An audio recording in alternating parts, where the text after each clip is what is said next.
Professor Muhammad Ali Fatih said the federal government has continued to invest heavily in the health sector, particularly in basic healthcare services and disease control programs, with a strong focus on measurable results. According to him, over the last 3 years, the government has expanded primary healthcare centers across the country, equipped with the essential medical commodities and equipment, improved immunization coverage, strengthened antenatal care services, and promoted safer delivery for mothers and children. So in the last 3 years, we've been expanding along states, investment in primary healthcare using the Basic Healthcare Provision Fund and others like Impact, making more primary healthcare centers functional. I think almost 14,000 primary healthcare centers are functional right now. Speaking at the summit, the chairman of the Nigeria Governors Forum and Governor of Gombe State, represented by the Governor of Nasarawa State, Abdullahi Sile, emphasized the need for northern governors to work collectively towards improving health and education outcomes in the region. He urged members of the Northern Governors Forum to consider proposed legislation to the National Assembly aimed at addressing and ultimately ending the Almajiri system in northern Nigeria.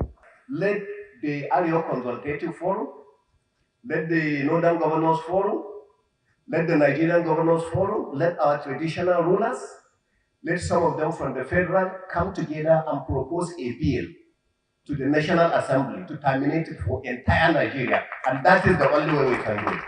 Also delivering a lecture on health, the coordinator of the Africa Health Budget Network, Dr. Amin Makashigarba, called on stakeholders to move beyond discussions and implement practical solutions to address challenges in the health sector.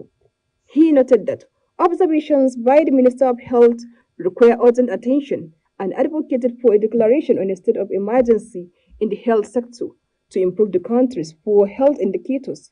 This one of the second one, that in northern Nigeria by tomorrow or today we should declare emergency on the health sector across everywhere to ensure that we work together as a team to really improve this poor indices.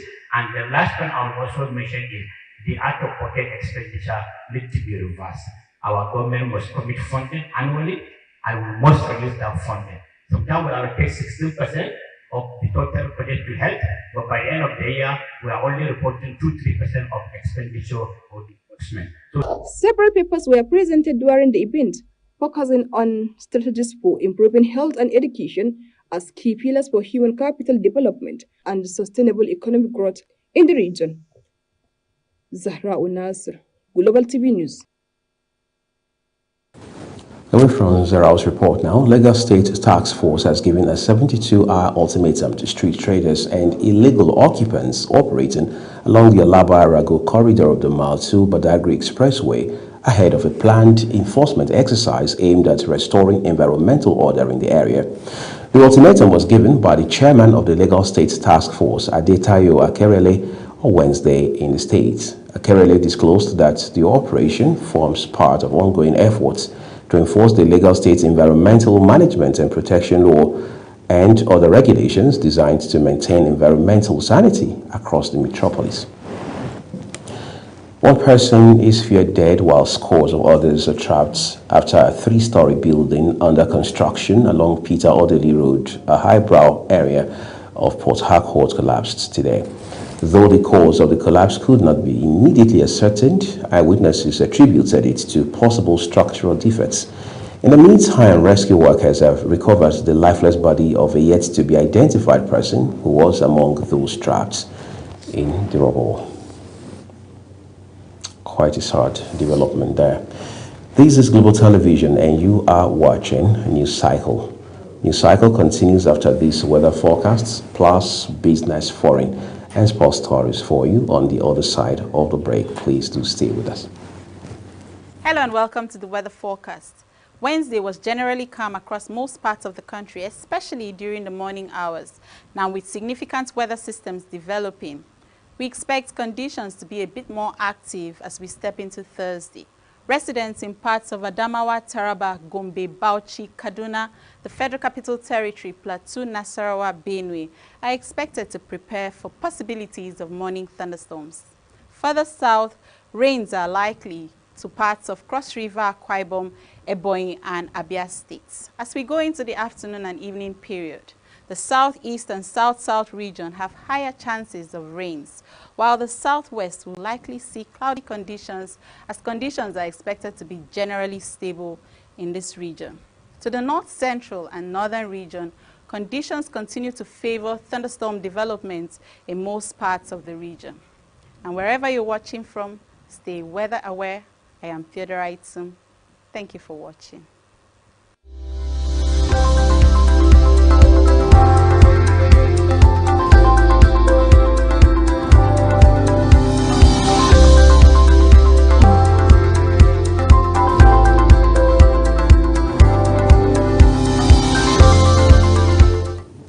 Thank you for staying with us here on News Cycle. The second part of this broadcast now returns with business, where the Nigeria Customs Service has intensified its crackdown on smuggling activities by the seizures of prohibited imports worth over 273.6 million naira across River States and Akwa Ibom. Addressing journalists in Calabar, the Customs Area Controller for the Cross River Calabar Free Trade Zone, Akwa Ibom Area Command Controller Modu Dauda, said the seizures were made during intelligence-led anti-smuggling operations within the command's area of responsibility. Our business correspondent, Kikelamo Okere, has details. The Customs Area Controller for Cross River Calabar Free Trade Zone, Akwa Ibom Area Command, Comptroller Muhammadu Dauda, disclosed that operatives intercepted two 20-foot containers loaded with 1,996 kegs of imported refined vegetable oil along the Udupani-Calabar Highway. In a separate operation carried out earlier, it reveals that custom officers seized 800 liters of premium motor spirit, suspected to be intended for smuggling across the borders. The latest seizures brings the total volume of PMS intercepted by the command this year to 5,760 liters. The seized fuel has since been disposed of in line with safety regulations due to its highly inflammable nature. The intercepted and seized seizure are in line with the provisions of Section 55 of the Nigeria Customs Service Act 2023, as well as the applicable trade regulation governing prohibited imports. The command also intercepted 1,500 imported used tires of various brands, as well as 1,005 jumbo bills of second-hand clothing valued at more than 61.3 million naira and 15.6 million naira respectively. Comptroller Dauda explained that the seized items fall under the federal government import prohibition list and were confiscated in accordance with the provision of the Nigerian Customs Act 2023 and existing trade regulations. He noted that restrictions are aimed at protecting local industries, safeguarding public health, preserving environmental standards, and supporting the federal government's economic diversification drive. Free Trade Zone and Akwa Ibom Area Command remains resolute and unwavering in suppressing smuggling, facilitating legitimate trade, protecting national security, and contributing meaningfully to Nigeria's economic growth and development. The Custom Area Controller, however, warns smugglers to abandon illegal trade activities, stressing that the service will continue to deploy intelligence-driven operations to protect the economy, facilitate legitimate trade, and strengthen national security. Kikelamo Okere, Global TV News. Many thanks to you, Kikelamo. Let's turn to Kano State now, where the government has distributed motorcycles and digital communication equipment to information officers across the 44 local government areas of the state. The government says the initiative is part of its digital multimedia program aimed at strengthening information dissemination as well as enhancing communication between government and the people. Global TV correspondent Idris Jibrain has details. Information officers from the 44 local government areas and zonal information officers converged on the Ministry of Information and Internal Affairs in Kano for the distribution exercise. I want to use this opportunity to officially launch the distributions of the motorcycles and iPhones to all our information officers. The Kano State Commissioner for Information and Internal Affairs, Ibrahim Weya, says the event signaled a new phase in the state's drive towards digital information management, with the government providing tools designed to improve mobility, efficiency, and real-time communication. We expect them that this will help them in accessing more information across the local government, particularly at the remote local communities, and bringing out a lot of things that are of concern to the people. He explained that the equipment will enable them to reach remote communities more effectively, gather credible information, and provide timely feedback to government to support informed decision-making and sustainable development across the state. Information officers that are working across the 44 local government, many of them face a lot of challenges because sometimes they find it very difficult to access some communities within the local government where they operate in. So this is why we provided this motorcycle. At least motorcycle can have access to all, to every kind of road you can think of, no matter how remote it is in the local community or rural areas, and at the same time also can help them to navigate on probably accessing the needed information that the people really need to know. We do not want them to stay only within the capital of the local government, but rather they should be able to be moving around within the communities of the local government. According to the Director of Public Enlightenment, Balarabe Kiru, information officers remain critical in connecting government with communities at the grassroots, making timely and accurate dissemination of information essential to good governance. As you know, you are expected to report facts, not rumors actually. Remember, you are the first line of defense for government image. That is why we are the promoter of what government is doing, so that people they will be aware of the efforts being made by the government in uplifting the life of our common people. As Kano embraces digital communication, the initiative is expected to transform information management across Kano, bringing government closer to communities and ensuring that no part of the state is left behind in the digital age. From Kano, Idris Jibrin, Global Television News.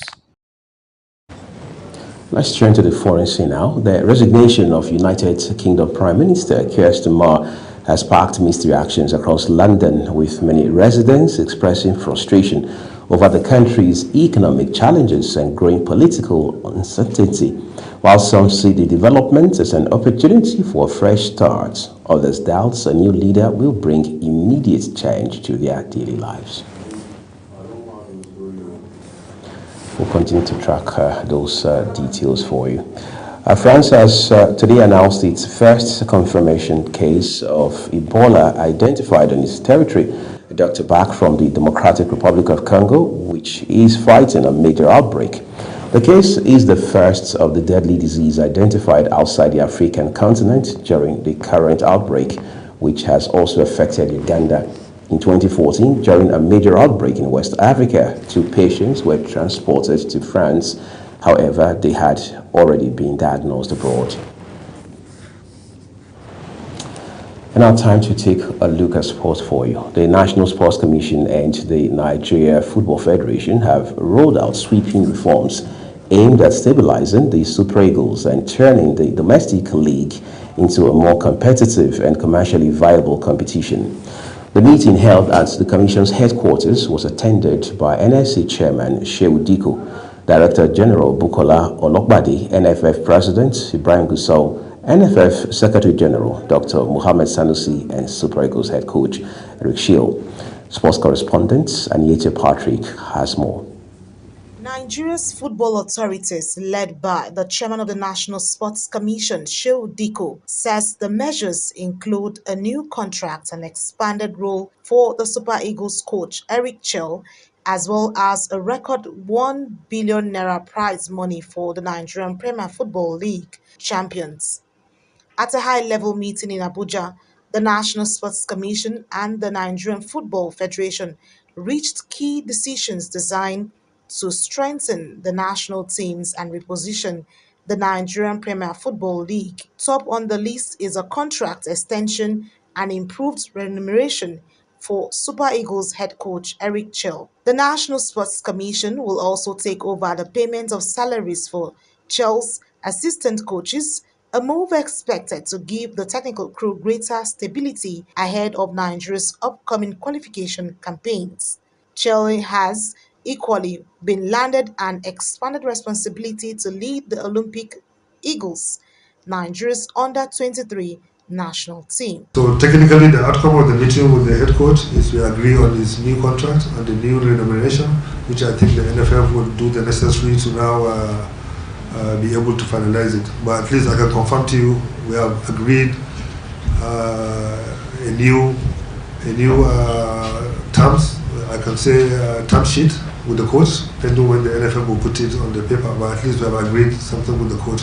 We'll discuss the Women League, and we said maybe in our next meeting we'll sit down with the leaders of the Women League and also see how they are price money too. The kind of intervention we'll do on that. Chairman of the commission added that the reforms also extend to the domestic league, noting that from the next season, the champions of the Nigerian Premier Football League will receive a record of 1 billion naira prize money.